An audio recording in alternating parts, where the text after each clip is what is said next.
자, 교재가 144페이지 볼 차례죠.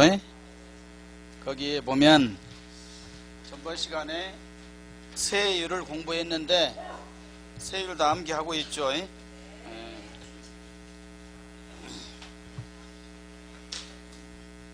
여기 보시면 취득세 세율, 세율은 표준세율이다. 그래, 표준세율이고 탄력세율이죠. 탄력세율에서 표준세율의 1번의 표준세율의 100분의 50 범위 내에서 가감 조정이 가능하다 그랬죠. 그래서 표준세율을 암기를 해야 되는데 표준세율을 이 박스를 기억하고 있죠. 이걸 기억을 못하면 안됩니다. 이와 같이 해서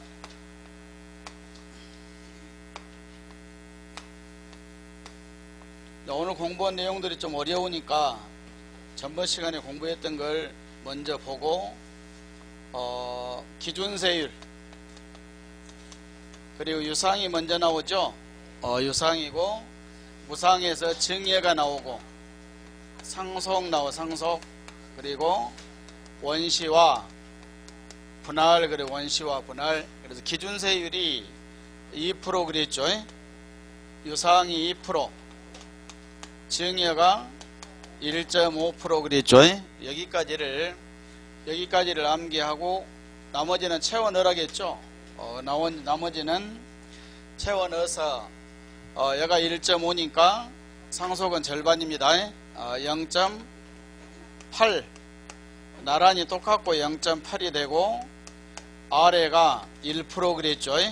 여기가 아래 절반 0.8% 0.3이지 0.3 여기도 0.3 그리고 유상에서 두 개의 세율이 나와 있는데 아래 낮은 세율이 바로 농지를 취득했을 때, 증여는 농지가 아니죠. 증여는 비영리 사업자가 취득을 했을 때, 상속은 농지를 상속받았을 때, 그리고 먼저가 원시 그랬죠. 먼저 원시고 먼저니까 원시, 아래가 분할. 그래서 이와 같이 해서 이 선을 기준으로 해서 이게 개정되기 전에 취득세의 세율이고 이것이 바로 등기에 대한 등록세 세율 그랬죠. 그래 두 개를 합해지게 되니까 유상으로 취득했을 때 농지가 아니면 4%, 그리고 4%죠. 농지를 취득한 경우 3%가 되고 더하니까 3.5 그랬죠. 3.5 그리고 2.8, 2.3 여러분 더하니까 2.8이죠. 2.3 그래서 두 개를 합산해서 취득세의 표준세율이 된다 그랬고 개정된 내용을 취득세에서 개정된 내용을 꼭 알아야 된다겠죠. 개정되기 전 그리고 개정된 후 개정되기 전에는 취득세 그리고 등록세 있었죠. 등록세가 취득에 관한 등기, 취득에 관한 등기, 설정에 관한 등기, 변경에 관한 등기, 소멸에 관한 등기 그랬죠. 그래서 먼저 나와 있는 취득에 관한 등기 이것만 원래의 취득세에다가 이 두 개를 더해서 지금은 취득세로 이와 같이 개정이 됐고 설정, 변경, 소멸은 면허세하고 합해져서 등록면허세 그랬죠. 등록면허세. 그래서 항상 취득세 세율 그러면 이 박스를 생각을 하고 시험 문제 나오면 박스를 그려서 문제를 풀어야 돼. 그려서 문제집에다가 자기가 그립니다. 칠판이 없으니까 그때 시험 보러 가면 그래서 시험지 옆에다가 그려서 이걸 천천히 1번부터 적용을 해야 돼. 유상으로 취득했다 그러면 이와 같이 하고 해서 해야 되고 예외적으로 적용된 것이 이 박스를 적용이 안 된 것이 바로 예외적으로 주택이 따로 있다겠죠. 주택도 반드시 주택을 유상 거래로 취득했을 때만 해당이 됩니다. 유상 거래로 취득했을 때만 금액에 따라서 취득가액이 6억이야 9억이야 9억 초과 그랬죠. 이와 같이 세 가지로 구분을 해서 1%, 2%, 3% 그랬죠. 여기까지 해서 주택은 항상 따로 하되 유상도 거래로 취득했을 때만 이와 같이 해서 적용을 하고 원래 주택은 농지가 아니니까 4% 해야 되죠. 4%가 아니라 1%, 2%, 3%다. 그래서 여기까지가 취득세 표준세율. 여기까지를 이와 같이 하면 시험 문제 한 문제씩 맞을 수 있다. 세율. 그리고 더 나아가서 세율이 반드시 시험 문제 출제가 되게 되는데 세율에 대한 시험 문제까지 모두 해결할 수 있죠. 보통 2문제 정도 나온다 이렇게 생각을 하셔야 돼. 그래서 개정된 내용을 알아야 되고 개정된 내용을 정확히 이해를 하고 하면 이거 관련된 것들이 한 3문제 정도 등록 면허세까지 해당되게 되니까 그래서 칠판에 나와 있는 내용들이 아주 중요하다 이 말이죠. 교재 보면 오늘 진도가 어디 나갈 차례냐면 저기 144페이지죠. 144페이지. 거기에 보면은 2번에 아래 2번 표준세율에서 중과 기준세율을 뺀다 그랬죠. 그 말이 나와 있고 그래서 그걸 뭐라고 하냐면 세율의 특례 특례는 여기에 나와 있는 원칙대로 하면 안 됩니다. 두 개를 더해서 이렇게 쓰면 안 돼. 특례는 두 가지가 나오게 되는데 첫 번째 거기에 나와 있는 2번에 나와 있는 표준세율에서 중과 기준세율을 뺀다 그랬죠. 그래서 표준세율에서 마이너스 중과 기준세율을 뺀다.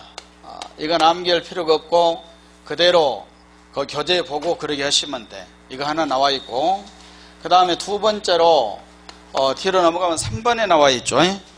146페이지.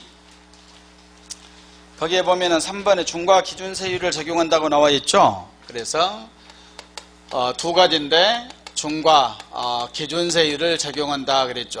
이와 같이 해서 두 가지가 특례로 이와 같이 있는데 여기에 나와 있는 내용은 여기 써진 그대로 해서 표준세율에서 중과 기준세율을 뺀다 그랬죠.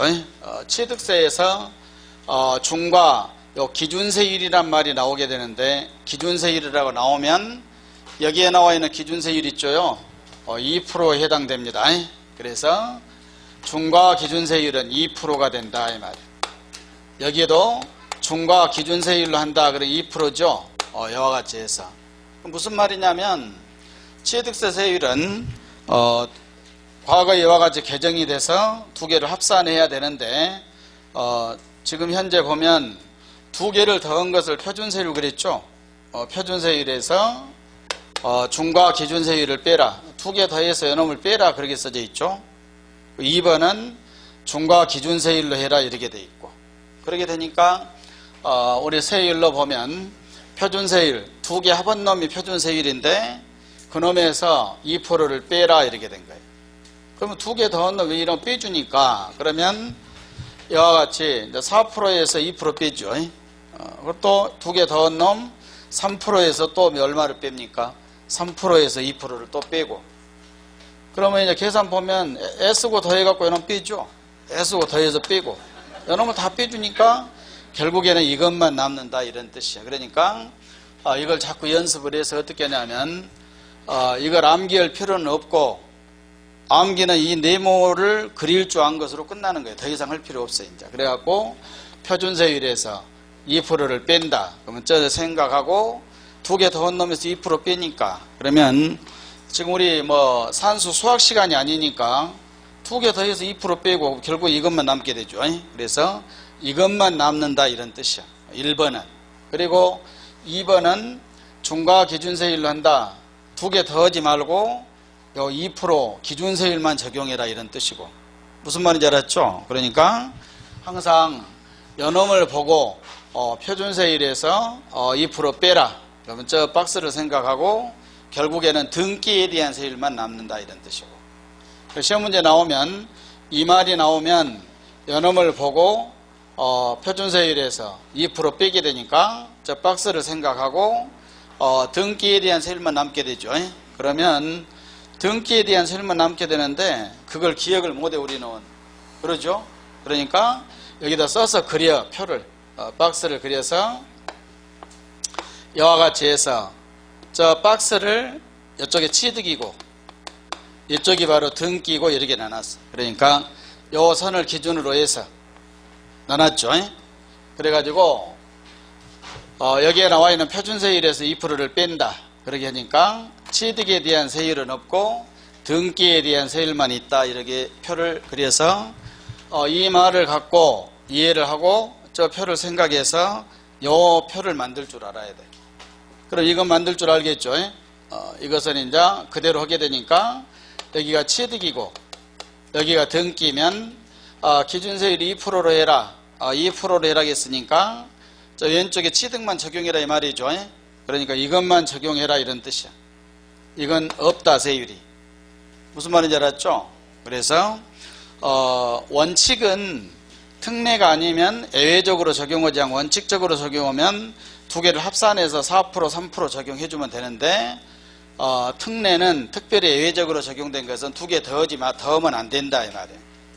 결국에는 둘 중에서 취득과 등기 중에서 둘 중에 하나 세율만 적용한다. 내용은 그거죠. 근데 법에다가 두 개에서 왼쪽만 적용한다 오른쪽만 적용한다 이렇게 쓸 수가 없으니까 표준세율에서 중과 기준세율을 뺀다 이렇게 법으로 써놨고 여기는 중과 기준세율만 적용한다 이렇게 법이 되어 있다. 시험 문제 나올 때도 표준세율에서 중과 기준세율 2%를 빼서 적용한 것이 세율에 해당되냐 안 되냐 이걸 묻고 그리고 중과 기준세율로 적용한 것이 해당되냐 안 되냐 이걸 묻는다 이 말이에요. 그래서 시험 우리 지금 취득세 세율에서 개정된 뒤로 취득세 세율은 반드시 특례세율이 둘 중에 하나가 시험 문제 나와. 1번이 나올 수도 있고 2번이 나올 수도 있고 많이 나오면 표준세율부터 시험 문제 출제가 되고 근데 표준세율을 모르면 이거 특례도 알 수가 없죠. 그러니까 저기 표준세율 정리하고 특례세율 나오면 이와 같이 이 표를 보고 만든다 이 말이야. 이걸 암기할 수가 없어요. 그러냐면 요놈하고 요놈하고 반대죠. 반대. 오늘 잘 외워놨는데 자고 나면 바꿔져 갖고 이상한 일이 되면 섞어져 갖고 그러니까 이걸 외우려고 들면 이해를 안 하고 외우려고 들면 공부를 할 수가 없어.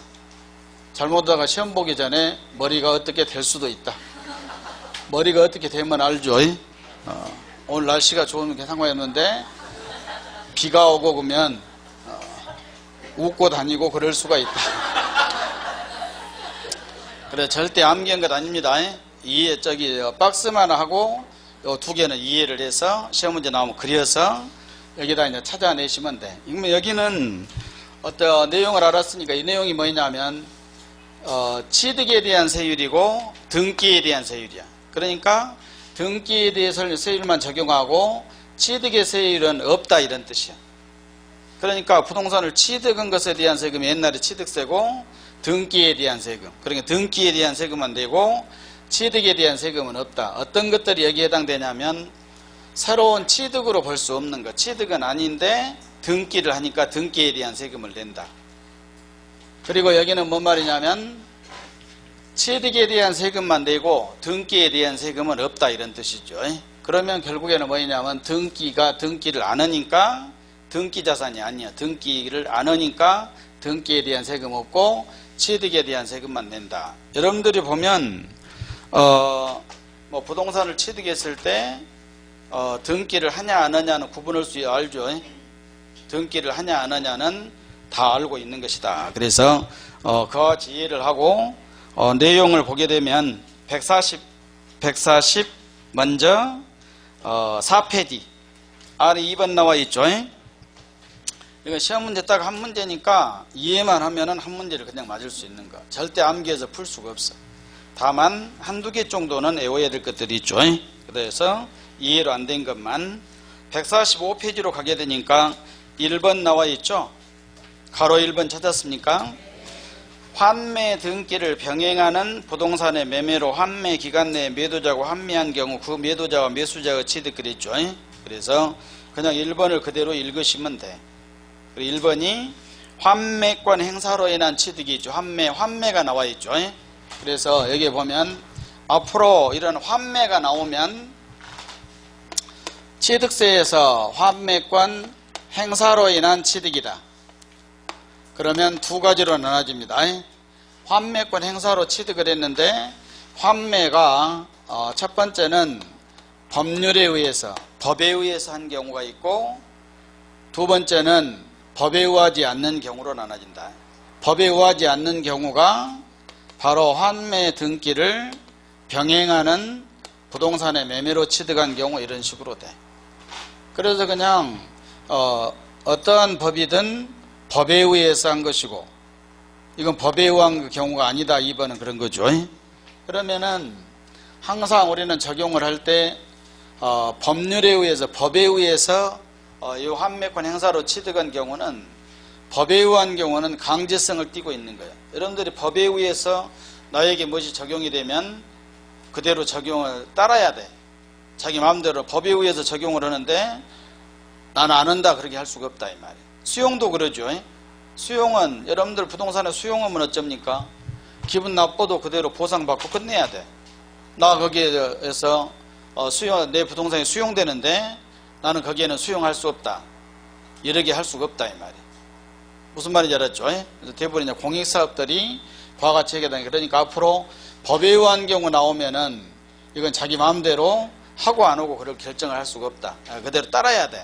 그래서 거기다 불복으로 하면 소송하고 그렇게 할 수 있지만 결국에는 소송에도 따라야 된다 이 말이에요. 혼자 안 하면 할 수가 없으니까. 그래서 환매권 행사로 환매권 행사인데 환매 판 것을 다시 사야 된다 이 말이에요. 근데 법에 의해서 한 경우는 어쩔 수 없이 사야 될 사람은 사야 되고 팔아야 될 사람은 팔아야 된다 이런 뜻이 1번은. 2번은 자발적으로 당사자 간의 합의에 의해서 한 것이고 1번은 법에 의한 경우는 강제성을 띠고 있으니까 취득세를 두 개 다 세금이 없어. 두 개 다 세금이 없으니까 취득에 대한 세금도 없고 등기에 대한 세금도 없다. 그러면 결국에는 취득세 세율이 없으니까 취득세가 없죠. 그래 이런 것들을 뭐라고 이야기하냐면 비과세 그래 비과세. 그래 비과세. 무슨 말인지 알았죠? 그래서 법에 의한 경우는 취득세가 비과세다. 환매 등기를 병행하는 부동산의 매매로 당사자 간에 여와 합의에 의해서 취득을 한 경우에는 이런 경우는 먼저 나온 취득에 대한 세금은 없고 등기에 대한 세금은 낸다 이 말이에요. 이건 자발적으로 한 것이니까. 그러나 판 것을 다시 사고 이렇게 하게 되니까 취득에 대한 세금은 본인이 다 바로 사니까 취득에 대한 세금은 과세를 다시는 하지 않아요. 처음에 한 번 했으니까. 이해가죠? 그래서 이와 같이 해서 공부를 할 때 우선은 지금 현재는 시험까지 시간이 많습니까? 적습니까? 적은 사람도 있고 많은 사람도 있고 많다가 보면 엄청 시간이 많고 적다가 보면 지금 바쁘지요. 근데 열심히 공부를 하되 시간이 많이 남아 있는 거예요. 그러죠. 그래서 시간이 이제 그래도 여유가 있으니까 뭔 말이냐면 시험이 아직 임박하지 않았으니까 계속 이해할 수 있으면 이해를 해야 된다. 그래서 계속 이런 식으로 이해하고 법에 의한 경우니까 두 개 더 없다. 그리고 법에 의하지 않는 경우는 먼저 나온 취득에 대한 세금은 없고 그리고 등기에 대한 세금만 내야 된다. 그러니까 여기에 해당된다 이 말이에요. 이와 같이 그리다가 보면 이것이 나중에 계속 하다 보면 10월달 시험 보기 전에는 그냥 외워져 버려. 환매권 행사로 인한 취득 1번 법에 의한 경우는 두 개 다 X 그리고 법에 의하지 않는 경우는 먼저 나온 취득은 없고 등기에 대한 이런 식으로 이것이 딱 쓰면 이걸 전체적으로 이렇게 보고 이걸 만들 수 있도록 연습을 하셔야 돼. 그래서 특례가 나오면 반드시 이런 말이 나오게 되니까 환매권 행사는 어디서 나왔습니까? 비과세 쪽에서 또 나와. 알았죠? 그러니까 1번은 비과세에서 써야 되고 2번은 특례에서 써야 되고, 모르면 안 됩니다. 그래서 환매권 행사로 인한 취득은 이걸 정리함으로써 여기 특례가 해결이 됐고, 1번. 그러니 이제 거기 아래 1번 아래 박스 나와 있죠. 박스에 보게 되면은 징발재산 정리에 관한 특별조치법, 국가보유에 관한 특별조치법 PD 법률 나와 있죠. 이런 법에 의해서 환매권 행사로 인한 취득을 했다 이 말이에요. 징발재산 정리에 관한 특별조치법, 국가보유에 관한 특별조치법 PD 법률이죠. 법은 외울 필요는 없어. 그래서 이런 법에 의해서 환매권 행사로 취득을 했거나, 그래서 판 사람은 다시 샀고 산 사람은 다시 그대로 팔아야 된다 이 말. 그리고 2번에 공유물 분할 나와 있죠. 2번은 이해만 하시면 돼. 공동소유물을 분할했다. 분할 알죠? 그래서 두 사람이 사갖고 지분대로 분할을 했다. 그래서 이번에 공유물 분할은 이와 같이 옛날에 샀을 때 A와 B가 샀는데 지분대로 둘이 나눴다. 그러면 지분 나눠서 등기를 해야 되죠. 그러면 새로운 취득은 아니다 이 말이에요. 둘이 살 때 취득세 냈죠. 그리고 취득세를 납부했으니까 분할한다고 또 분할한 것은 취득에 대한 세금을 또 내라고 하면 안 돼. 그러나 등기를 하니까 등기에 대한 세금은 내야 된다. 그래서 2번 같은 성격을 가진 것이 2번, 3번도 마찬가지. 건축물의 이전. 건축물을 먼저 취득할 때 취득세 냈죠. 근데 옮겨간다고 또 취득에 대한 세금을 내라고 하면 안 된다 이 말이에요. 그래서 취득에 대한 세금은 없고 등기에 대한 세금은 내야 돼. 이전 등기를 하게 되니까. 그리고 4번도 마찬가지. 민법에 따른 재산 분할 그랬죠. 시험 문제는 절대 이렇게 나오지 않아요. 민법에 따른 재산 분할인데 민법 834조 그 다음에 839조의 2가 나와 있죠. 840조 이렇게 나와 있는데 협의이혼이야. 협의이혼. 그래서 민법에 의한 법에 의한 협의이혼을 하고 재산 분할 청구권에 의해서 재산 분할을 했다 그러죠. 4번은. 그래서 이혼하고 재산 분할을 했다. 이런 경우도 마찬가지. 이혼하고 재산 분할도 5번도 2번하고 똑같이 보면 돼. 처음에 취득할 때 취득세 다 냈죠. 분할한다고 또 취득에 대한 세금을 내라고 하면 안 되니까 취득에 대한 세금은 없고 등기에 대한 세금만 낸다 이 말이죠. 그래서 2번, 3번, 4번, 5번까지. 그 다음 6번은 이건 그냥 외우셔야 돼. 어쩔 수 없어. 상속이죠. 상속으로 동그라미 1번에 보면 1가구 1주택 고급주택을 제외하고 1가구 1주택을 상속을 받았다. 생각을 하셔야 돼. 1가구 1주택이 되려고 하면 상속을 받았는데 주택을 하나를 받았죠. 1가구 2주택이면 안 돼. 그러려면 상속인이 주택이 없어야 된다 이 말이에요. 그 옆에다가 가로하고 이렇게 써놓으면 빨리 알 수 있어. 무주택자가 상속받은 경우. 무주택자, 주택이 없는 사람이 주택을 하나 상속받으니까 뭐 됩니까? 1가구 1주택이 돼. 1주택자가 하나를 받으면 2주택 되죠. 그러면 여기 해당이 안 되는 거예요. 그리고 고급주택을 상속받은 경우도 특례에 해당이 안 된다. 그래서 1번을 그와 같이 해서 상속받은 경우죠.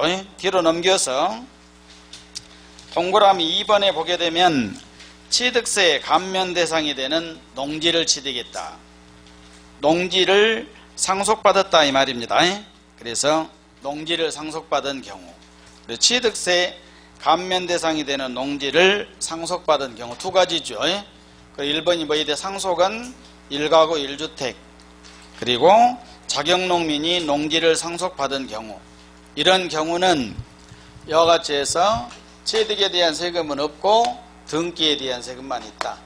이건 그냥 외워야 된다겠죠.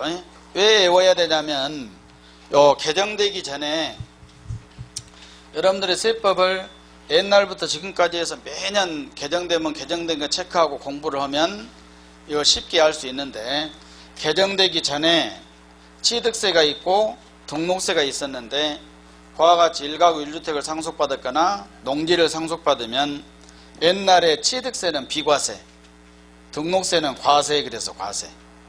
그러니까 두 개가 합해져도 똑같이 취득에 대한 세금은 과세 안 오고 등기에 대한 세금만 과세를 한다 이 말이에요. 이해가지요? 그래서 지금 특례를 하고 있는 것은 뭐냐면 두 개 다 과세되면 두 개 더 해주면 되겠죠? 두 개 다 비과세면 두 개 다 세금이 없으니까 비과세고, 한쪽만 세금을 내고 취득세만 내고 등록세를 안 낸다든가, 반대로 취득세가 없고 등록세만 과세된다든가, 이건 두 개 더 할 수가 없으니까 이 두 가지를 한쪽만 과세된 것을 특례 두 개로 빼낸 것이다 이 말이에요. 이해가지요? 취득세 등록세 중에서 둘 중에 하나 세금이 없고 하나만 과세되고 이런 경우들, 그 특례가 그러기에 해당되는 거예요. 그래서 거기에 나와 있는 상속했고, 그 다음에 7번에 보게 되면 벌채하여 원목을 생산하기 위한 임목의 취득이다. 임목을 샀는데 목적이 뭐입니까? 임목을 내가 샀는데 나무를 샀는데 취득세 과세되지요. 근데 무슨 목적으로 샀냐 그러면 그걸 베어내서 원목에서 생산하기 위해서, 제조소에서 사거나 그런 경우를 뜻한다 이 말이에요. 이런 경우에는 그 7번은 올해 개정된 겁니다.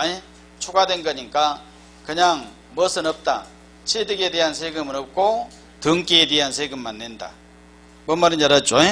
그래서 그와 같이 7번은 하나 추가된 것이니까 여기까지 해서 7가지가 특례 첫 번째, 특례 두 번째 중과 기준세율 나와 있죠. 거기에 보게 되면은 가로 1번에 개수로 인한 취득 그랬죠. 그래서 제가 거기 1번 제목을 보니까 건축물을 개수로 했다. 개수 고치고 수선했다. 그러면 여기에 보면 건축물을 건축물을 고치고 수선하면 생각 하셔야 돼. 생각. 건물을 고치고 수선하면은 등기를 합니까 안 합니까?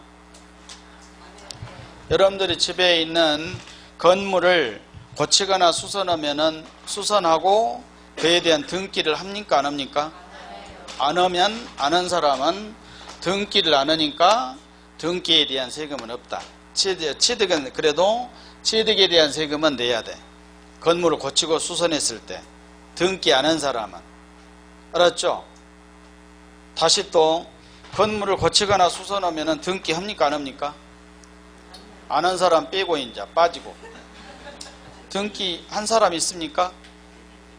전부 안 해버려 그냥.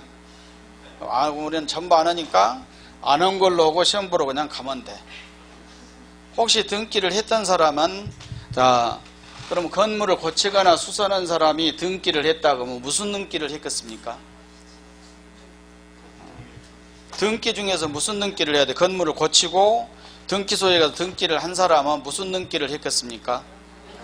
변경 등기를 해야 돼. 알았죠? 하려면 변경 등기를 하고 대부분이 안 오고, 한 사람은 변경 등기. 여기에 보게 되면 변경 등기는 취득세로 안 와. 어디로 갑니까? 요 세 가지는 등록면허세로 간다겠죠. 여기가 등기 중에서 유상, 증여, 상속, 원시, 분할, 변경 등기는 여기에 없어. 두 개를. 그래서 연원만 내고 여기는 등기에 대한 세금은 없다 이 말이에요. 이해가지요? 그래서 가능하면 여러분들이 등기법도 공부를 하게 되니까 건축물을 고치고 수선하면 상식적으로 등기를 하지 않거나, 등기를 하면 변경 등기를 하니까 변경 등기를 한 사람은 취득세를 안 내. 뭔만 냅니까? 등록면허세, 변경 등기에 대한 세금은 등록면허세를 냅니다. 그래서 취득에 대한 세금만 내고 등기에 대한 세금은 없는 것이다. 건물을 고치고 수선했을 때죠. 거기까지만 하고, 그리고 2번에 선박차량 기계장비 종류 변경, 토지의 지목 변경. 거기서 지목 변경을 봐. 토지의 지목 변경. 토지가 지목이 변경이 되면 무슨 등기를 해야 됩니까? 변경 등기. 변경 등기는 취득세를 안 한다겠죠. 여기에 보면 이렇게 연습을 하셔야 돼요. 토지가 지목이 변경이 되면 되게 되면 변경 등기는 등기에 대한 세금은 없다. 취득세 쪽에서. 그러나 취득에 대한 세금은 내야 된다 이 말이야. 무슨 말인지 알았죠? 그래서 박스 중에서 뭐만 낸다? 기준세율 2%만 낸다 이 말입니다. 그래서 그와 같이 하고, 그리고 3번에 보면은 과점주주 나와 있죠. 과점주주 나오면 뭔 생각을 해야 되냐? 주식을 사면 과점 주주예요. 주주가 되려면 뭘 사야 됩니까? 주식을 사야 돼. 여러분들이 주식을 안 가지고 있으면 주주라고 안 해. 주식을 사갖고 가지고 있으면 주주라고 해준다. 알았습니까? 여러분들 중에도 주식 가지고 있는 사람 있죠? 그 사람은 옆 사람한테 이야기를 해. 나는 주식을 갖고 있다. 그러게 하면 옆 사람은 뭐라고 불러주냐? 주주라고 불러줘. 그런데 과점 주주라고 부르면 안 돼. 과점 주주가 되려면 얼마를 가지고 있냐고 물어봐야 돼. 몇 프로를 가지고 있으면 과점 주주가 됩니까? 50%를 가지고 있으면 안 된다겠죠. 50%를 초과하면 주주라고 하지 말고 과점 주주라고 불려주고. 알았죠? 그래, 과점 주주가 아니면 소액 주주라고. 소액 주주. 그래, 주식을 가지고 있는 사람이 취득하면 주주가 돼. 여기 보게 되면 주식을 샀다. 주식을 사면 취득에 대한 세금을 내야 돼. 과점 주주가 되면. 그러나 주식은 등기합니까 안 합니까? 주식은 아예 등기 자산이 아닙니다. 등기가 아니니까. 그래서 이런 등기를 하지 않는 것은 등기에 대한 세금은 없다 이 말이야. 4번 X, 5번도 X, 6번도 X. X한 것은 보면 안 됩니다. 그리고 7번에 1번 나와 있죠. 레저 시설이나 저장, 독후, 저반, 도관, 급배수, 에너지 공급 시설, 그 밖의 시설 그랬죠. 항상 1번들이 나오면 종류 외울 필요는 없어. 그러면 건축물에서 1번이 뭐야 되냐면 독립적 시설물이다. 기억나지요? 1번이 나오면 이런 시설을 최소한 독립적 시설물이다. 이 정도는 알아야 된다 이 말이야. 그와 같이 독립적 시설물을 취득한 경우에는 그러면 레저 시설이나 저장 시설이나 이런 시설은 등기를 합니까 안 합니까? 대부분이 등기를 하지 않는다 이 말이에요. 그걸 먼저 이해를 해야 돼. 그래서 등기를 하지 않으니까 등기에 대한 세금은 없다. 그리고 뭔만 냅니까? 취득에 대한 세금만 냅니다. 그래서 그와 같이 1번. 그 다음에 2번에 묘지예요. 묘지. 2번은 묘지는 그냥 외우셔야 돼. 묘지는 과거에 묘지는 취득세는 과세되고 등록세는 비과세고 어쩔 수 없어. 묘지. 알았죠? 묘지는 취득에 대한 세금만 내고 등록세는 옛날에 비과세. 그래서 두 개를 합쳐줘도 등기에 대한 세금은 비과세 쪽이니까 없다 이 말이야. 취득에 대한 세금만 내고. 그래서 순수하게 암기해야 될 것은 3번이야. 3번. 2번 묘지. 그리고 3번은 존속기간 1년을 초과하는 임시건축물 나와 있죠. 임시건축물도 시험 문제 자주 나오는 거예요. 여기 보면은 임시건축물 나오면 여러 개 연습을 하시면 돼요. 임시건축물은 1년을 초과하지 않느냐 1년을 초과하냐 이런 식으로. 임시건축물의 1년 기준으로 1년을 초과하지 않는다. 1년을 초과하지 않으면 세금이 없어. 알았죠? 임시건축물이 1년을 초과하지 않으면 두 개 다 세금이 없다. 그래서 어디에 해당됩니까? 비과세 쪽에 해당이 된다 이 말. 그런데 임시건축물이라 하더라도 1년을 초과하면은 세금을 내야 돼. 취득에 대한 세금은 내고. 자, 임시건축물은 등기합니까 안 합니까? 안 하죠. 임시인데 등기할 필요가 없죠. 그래서 등기에 대한 세금은 없다. 이렇게 보시면 됩니다. 임시건축물. 그러게 하고 4번 X, 5번 X 거기까지 해서 특례 두 가지입니다. 특례는 좌우지간 어떤 형태로든 둘 중에 하나가 시험 문제 항상 나온다. 그래서 그와 같이 해서 연습을 하면 시험 문제는 쉽게 답을 찾을 수 있습니다. 그러니까 저와 같이 해서 연습을 하시고. 그 다음에 4번에 보면은 중과세율 나와 있죠. 취득세 세율에서 여기 보시면 취득세 세율은 이와 같이 처음에 1번에 표준세율을 정리하고 그 다음에 특례세율 했고 그 다음에 세 번째로 중과세요. 중과세는 크게 세 가지로 나누어진다 이 말. 세 가지로. 세 가지죠. 세 가지인데 1번을 바로 표준세율, 중과세는 표준세율, 교재는 놔두고 여기 보시고 교재 보고 오면 안 돼. 취득세 앞으로 중과세 그러면 세 종류로 나눠진다. 그 중에서 가장 중요한 것이 1번이죠. 1번이 가장 중요하고 주로 시험 문제는 1번이 주로 나오는 거예요. 1번이 그러면 중과세는 무거운 세율이 적용된다. 그러면 일반 세율 저 두 개 더한 표준세율보다 높다 이 말이야. 그럼 얼마나 높냐면 원래 표준세율에다가 추가돼. 얼마가 추가되냐면 중과 기준세율. 중과 기준세율이 몇 프로라겠습니까? 2%라겠죠. 그놈의 4배를 더해준다 이 말이에요. 그러니까 원래 표준세율에다가 2%의 4배를 더하니까 그러면 2%의 4배면 8%가 더해지죠. 이렇게 세율이 높아진 것이 1번의 첫 번째 중과세율 그랬죠. 취득세 세율이 1번 표준세율을 적용하면 안 돼.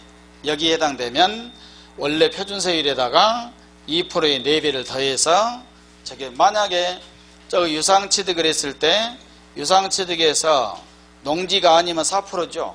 그럼 표준세율이 4%. 그놈에다 8% 더해지니까 몇 프로가 됩니까? 취득세가 12%를 적용을 해야 된다. 이것이 1번에 해당되는 거예요. 바로 여기에 해당된 것이 뭐가 있냐면 사치성 재산이다. 그래서 어떻게 보냐면 항상 중과세 그러면 원래 일반 세율보다 높아지거나 무거울 중 그래서 세율이 높다. 얼마나 높냐? 원래 표준세율에다가 배수를 몇 배를 더해준대? 4배를 더해준다. 4배죠. 4배를 이렇게 읽으면 돼. 4배가 4배. 4배니까 뭐이고? 사치성 재산. 알았죠? 그래서 사치성 재산 그러면 4배, 4배인지 그냥 알아야 돼. 사치성 재산은 저와 같이 4배를 더해준다. 그래서 이걸 지금 우리 주관식 공부가 아니고 객관식이기 때문에 이걸 보고 알면 돼. 사치성이니까 4배가 와야 된다 이 말이야. 알았죠? 3배나 7배 이렇게 나오면 틀린 거야. 그래서 이런 정도 알아두시면 되고, 두 번째는 그냥 아무 생각하지 말고 하면 돼. 2번은 1번의 절반이다 이렇게 보면 돼. 그러면 원래 표준세율에다가 플러스 중과 기준세율의 절반이니까 몇 배? 2배 이렇게 해주면 된다. 알았죠? 1번을 했으면 2번까지 그냥 되는 거예요. 그럼 2번에 이와 같이 1번의 절반 2배로 중과세 한 것이 두 가지가 있다. 두 가지가. 첫 번째가 과밀 억제권역에서 과밀 억제권역 내에서 공장을 신설하거나 증설을 한 경우, 그리고 과밀 억제권역에서 법인이 본점, 주사무소, 사업용 부동산을 취득을 했을 때, 부동산을 취득인데 그 부동산도 신축을 하거나 증축을 할 때만 해당이 된다. 신축, 증축만. 그래서 끝났죠. 2번의 중과세가 이렇게 끝나. 그래서 2번 정도까지는 안 보고 하려고 노력을 하셔야 돼. 1번 다 됐죠. 표준세율 플러스 중과 기준세율에 4배 했고, 4배니까 사치성 재산들. 2번은 1번의 절반 표준세율 플러스 중과 기준세율의 2배. 그래가지고 여기에는 두 가지가 있다. 자, 지역은 과밀 억제권역 그랬죠. 자, 우리나라 대한민국에서 과밀 억제권역은 어디가 과밀 억제권역입니까? 전국에서 과밀 억제권역은 수도권이요. 수도권. 수도권은 어디를 수도권 그럽니까? 서울, 인천, 경기요. 그 정도는 알아야 된다 이 말이에요. 알았습니까? 그래서 수도권 지역에 부동산이 올라가고 있다 그러면 서울, 인천, 경기 쪽이 부동산 가격이 상승하고 있구나 이렇게 알아야 돼. 수도권 지역, 수도권 외 지역으로 이렇게 구분하게 되니까. 지금 주택가격이 보면 미분양으로 보면은 수도권 지역이 미분양이 늘어납니까? 줄어들고 있습니까? 지금 공무원이라고 관심이 없죠. 시험 끝나고 열심히 이제 관심을 갖고 하도록. 지금 현재 수도권 지역의 미분양 아파트가 늘어나고 있어. 지방은 줄어들고 있고. 지금 현재 상황이. 알았죠? 그러고 공부 열심히 하시면 돼. 알았습니까? 바쁘지요? 빨리 공부 끝나고 돈을 벌러 가야 되는데. 그래서 이와 같이 해서 수도권 지역은 서울, 인천, 경기 지역. 서울, 인천, 경기. 그러니까 과밀억제권역 서울, 인천, 경기 지역에서 공장을 새로 신설, 증설 알죠? 공장 신설이 뭐입니까? 어떤 것이 공장 신설? 공장을 신설한 것이 어떤 것이 공장 신설입니까? 그것이 공장 신설이야. 그러게 하는 것이 공장 신설이다 이 말. 알았죠? 왜 물어보냐면 생각하시라고. 근데 시험 문제 나오면은 여러분들이 연습 안 하면 이거 다 틀려. 공장을 신설은 뭐냐면 공장을 신설은 기계 여기다가 이 학원에다가 공장을 만들면 공장 신설입니까? 아닙니까? 신설이요. 그러니까 무슨 말이냐면 공장 신설은 다른 업조 다른 것을 하고 있다가 거기다 기계를 설치하고 이러게 하면 공장 신설이라고 해야 된다. 그러니까 건물 신축은 아니야. 그러니까 1번은 건물을 신축은 아닙니다. 공장을 신설한다는 것은 건물은 상관이 없어. 이게 공장 신설 증설이다 이 말이야. 근데 2번을 보면 법인이 반드시 지점 나오면은 본점 지점 나오면 법인을 생각을 하셔야 돼. 2번은 법인만 해당돼. 그리고 어디만 해당되냐? 본점만 해당된다 이렇게 생각하면 된다. 지점은 해당 안 돼. 주사무소까지도 봐준다 이렇게 하고. 그래서 법인의 본점 그러면 나머지는 지점은 안 된다 이렇게 알면 되고. 부동산 취득인데 여기는 뭐 있냐면 신설이 아니라 뭐 해야 됩니까? 신축이에요. 신축 알죠? 그러니까 본점 사옥을 신축해야 된다 이런 뜻이야. 여기는 이거는 2번은 건물을 신축해야 돼. 1번은 건물 상관없어. 그냥 이 학원 건물에다가 여기다가 1층 어린이집도 다 치고 해서 여기다가 기계 설치하고 오면 저기 공장 신설하구나 이렇게 이야기해야 된다. 그걸 연습을 해야 되는 거예요. 그래서 시험 문제 까다롭게 나오면 건물을 신축해야 된다 이건 아니야. 그러니까 물론 그냥 나대지에다가 토지만 있는 상태에서 공장을 신설하려면 건물까지 이제 공장 신축까지 하겠죠. 신축 아니더라도 기존 건물에다 기계 설치한 것도 공장 신설에 해당돼. 그러니까 앞으로 읽을 때 신설 증설하면 그 생각을 하고 여기는 뭐입니까? 신축해야 돼. 본점을 신축해야 된다. 그래서 이 두 가지입니다. 3번은 알면 좋고 몰라도 상관이 없고. 3번은 어떻게 되냐면 3번이니까 이런 식으로 돼. 표준세율에다가 3번이니까 3배를 해. 먼저 3배.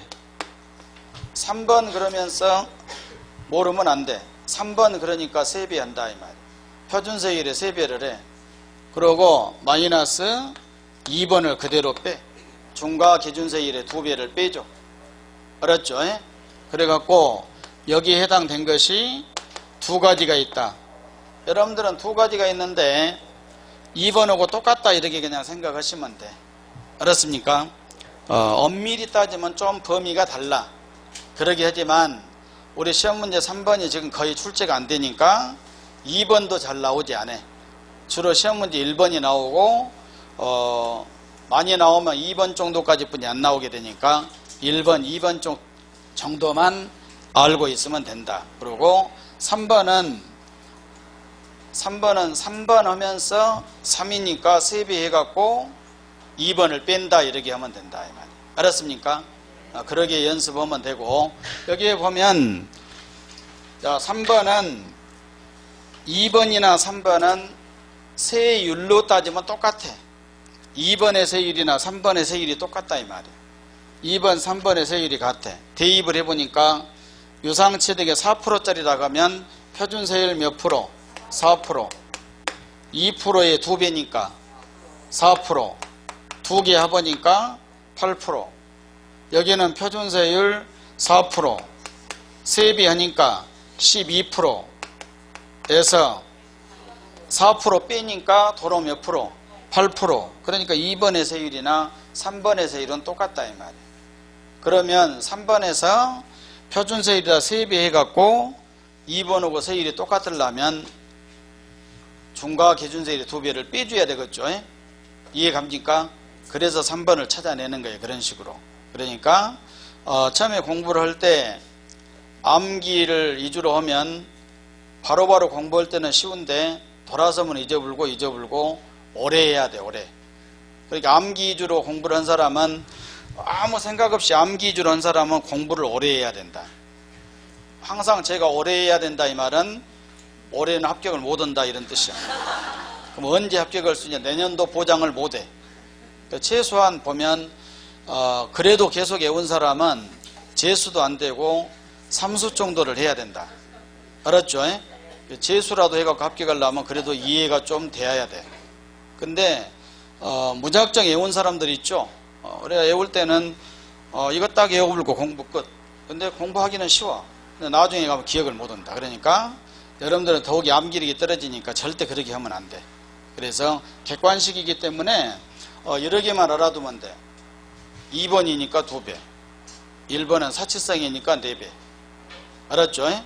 1번이니까 1배 하려다가 1배만 안 되네 이렇게 하고 4배 오고, 2번은 2배, 3번은 3배. 그러면 다 찾아낼 수 있는 거예요.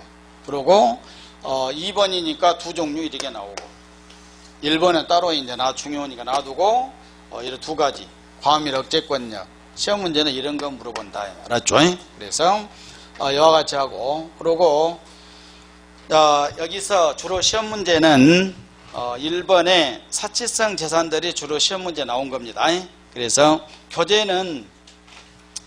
교재에서는 148페이지 1번 나와 있죠. 그러면 이제 읽어보고 우리 칠판에 1번인가 2번인가 3번인가를 이렇게 하는 거예요. 교재는 순서가 좀 달리 되어 있으니까. 시험 문제 지문이라고 생각하고 표준세율에다가 중과 기준세율에 100분의 200, 100분의 200이면 몇 배입니까? 2배 그러죠. 2배를 합원세율을 적용한다. 2배 나오면 무조건 1번은 아니야. 몇 번입니까? 2번이나 2번이죠. 2번. 그리고 2번에 해당되는 중과세 두 번째를 하고 있구나. 교재에서는 1번이죠. 가로 1번에 보게 되니까 첫 번째 줄에 밑줄 과밀 억제권역에서 밑줄 긋고, 과밀 억제권역에서 됐죠. 그리고 본점 밑줄 긋고, 본점 나오니까 어디 긋습니까? 법인의 본점이야. 그냥 우리 칠판에서는 2번 해로 했죠 아까. 그런 것들이구나 이렇게 보면 되고, 사업용 부동산 밑줄 긋고 됐습니까?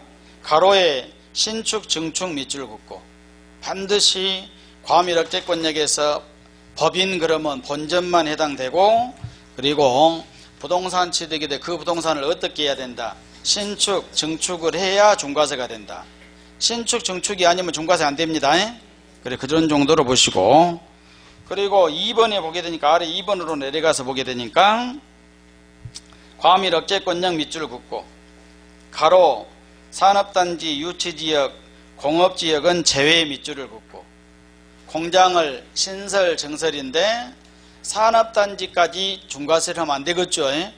장려하려고 산업단지 유치지역 공업지역 이런 데서는 중과세가 안 된다. 가로 됐죠. 그러게 하고, 세 번째 줄에 공장 신설 증설 밑줄 긋고, 밑줄 그 신설 증설 읽으면서 생각을 하셔야 돼.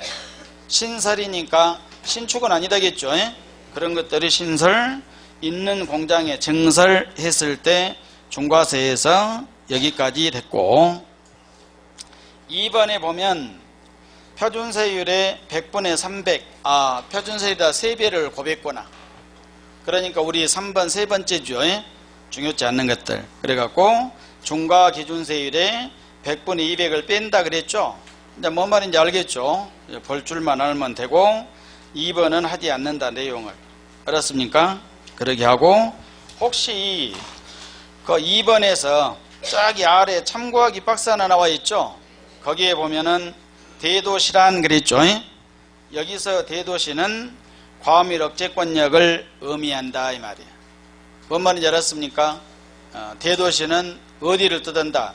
과밀 억제권력이다. 여기 보면 왜 그걸 알려주냐면 또 처음으로 이달에 세법을 배웠거나 다른 데서 공부하다 온 사람들은 3번을 반드시 과밀 억제권력이라고 하고 대도시로 이렇게 배워. 알았습니까? 이렇게 세 번째를 3번을 우리는 뭐라고 배웁니까? 과밀 억제권력으로 배우게 되는데, 그래서 혹시 세 번째 중과세를 대도시로 공부를 했던 사람들은 대도시로 그대로 하고 그 다음에 박스를 더 추가해야 돼. 3번의 대도시는 무엇을 의미한다? 과밀 억제권력을 의미한다. 그러니까 응용해서 생략하면 3번을 뭐라고 써도 됩니까? 과밀 억제권력이라고 써도 된다 이 말이에요. 이해가지요? 근데 3번은 꼭 대도시로 써야 된다. 그러게 할 사람은 고생을 사서 한 사람이에요. 대도시로 쓰려면 단서를 붙여줘야 돼. 여기서 대도시는 무엇을 의미한다? 과밀 억제권력을 의미한다. 이해가지요? 그러니까 그러게 알고 꼭 3번을 대도시로 써야 된 것은 아니다. 대도시로 쓰려면 단서를 꼭 붙여주고, 대도시를 안 쓰고 과밀 억제권력이라고 쓰려면 단서 생략해도 되고. 알았죠? 그래서 거기까지 그건 이제 혹시 오해가 있을 줄 모르니까 했고, 그 다음에 150페이지 3번 나와 있죠? 거기에서 이제 제일 중요한 우리 첫 번째 했던 표준세율과 중과 기준세율의 100분의 400을 합한다 그랬죠? 그래서 100분의 400이니까 4배가 나왔거나 4배 그러면 사치성 재산인지 알아야 된다 이 말이에요. 알았죠? 그래서 사치성 재산은 첫째, 가장 중요한 것이 거기에 나와 있는 사치성 재산인데, 첫째는 종류를 알아두셔야 돼요. 사치성 재산의 종류부터.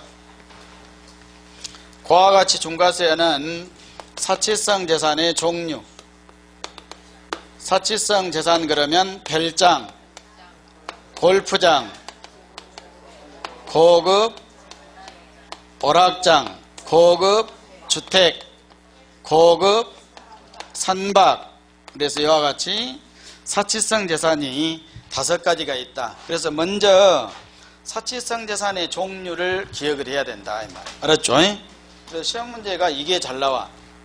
여러분들이 막 구체적인 내용이 잘 나온 줄 알고 있는데, 공인중개사 시험은 가장 기본적으로 특별히 어렵게 나오지 않으면 취득세가 중과세되는 사치성 재산에 해당되냐 안 되냐 이걸 묻는다 이 말. 그러면 별장, 골프장, 고급 오락장, 고급 주택, 고급 선박 그랬죠?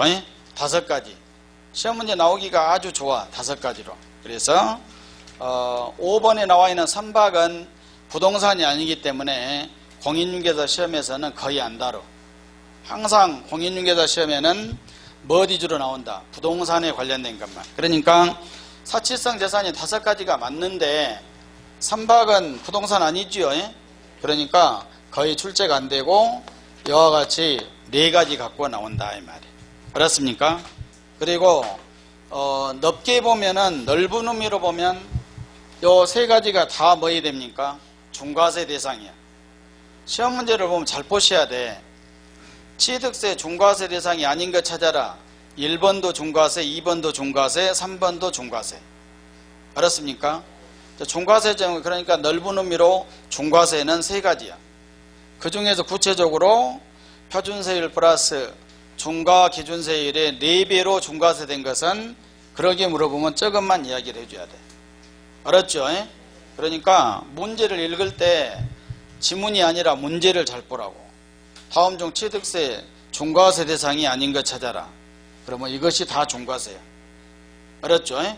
구체적으로 이와 같이 중과세 대상이 아닌 것 찾아라. 그러면 무엇이 아닌 것 찾아야 됩니까? 사치성 재산이 아닌 것을 찾아야 된다 이 말이에요. 알았습니까? 그래서 이와 같이 사치성 재산의 종류, 별장이 있고 골프장이 있고 고급 들어간 것이 3가지인데, 하나는 오락장이고 주택이고 선박이고 그러죠. 공인중개사 시험 초기에는 그냥 아주 쉬운 문제로 다음 중 사치성 재산이 아닌 것 찾아라. 1번에 별장, 2번에 골프장, 3번에 고급 오락장, 4번에 고급 주택, 고급 선박, 뭐 고급 자동차 여러 개 나온 거예요. 고급 항공기. 알았습니까? 그럴 때 시험을 봤으면 아주 좋을 건데 지금은 그러게는 나오지 않는다 이 말. 알았죠? 옛날에 초기에 공부한 사람은 그런 것들이 나와. 그런 식으로. 그래서 뭐 종류 정도 한번 읽어보고 가면 합격을 할 수 있는 이런 문제죠. 그래서 지금은 그런 정도 수준으로 나오지 않으니까 이와 같이 4가지가 있다. 그래서 실수할 수 있도록 시험 문제가 나옵니다. 그러니까 이해만 하면은 실수를 안 하고 찾아낼 수 있어. 그래서 1번에 별장 나와 있죠. 거기에 보게 되면은 별장에서 별장은 의의부터 봐야 됩니다. 별장은 주거용 건축물이다. 거기다 밑줄을 긋고 별장은 주거용 건축물입니다. 그래 놓고 항상 거기를 읽으면서 보시라고. 주거용 건축물이다. 별장은 용도는 주거용이다 이 말이야. 그런데 주거용으로 사용하지 아니하고 휴양, 피서, 놀이용도 거기다 밑줄을 긋고 주거용 건축물인데 무엇으로 사용합니까? 휴양, 피서, 놀이용도로 사용한다. 이것을 별장이라고 한다. 별장은 주거용 건축물입니다. 맞는 거예요. 별장은 주거용 건축물이다. 그런데 실제 주거용으로 사용을 안 하고 무엇으로 사용한다? 휴양, 피서, 놀이용도로 사용이 된다 그랬죠. 그 다음에 2번에 보면 2번에서 범위, 개인이 소유하는 별장은 본인 가족이 사용한 것이고 법인, 단체가 소유하는 별장은 임직원 등이 사용한 것이고 주거와 주거 외 용도로 겸용할 수 있도록 건축된 오피스텔. 오피스텔의 뜻이 뭐입니까? 오피스텔은 주거와 주거 외 용도로 사용될 수 있죠.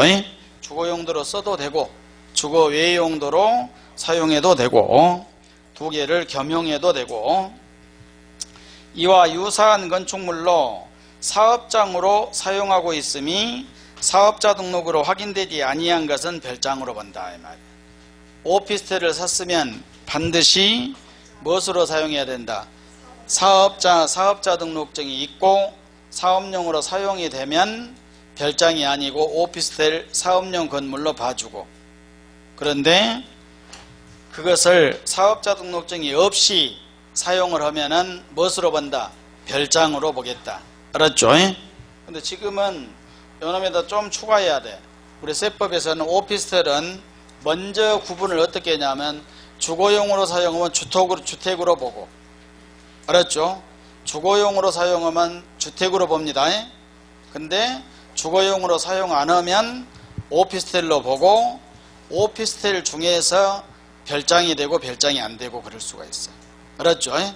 여러분들은 말하는 뭐 주거용 오피스텔 그러죠? 근데 오피스텔에서 주거한 사람들이 많으니까 지금은 적용을 어떻게 하냐 먼저 주택이냐 아니냐 이렇게 먼저 구분을 해. 알았죠?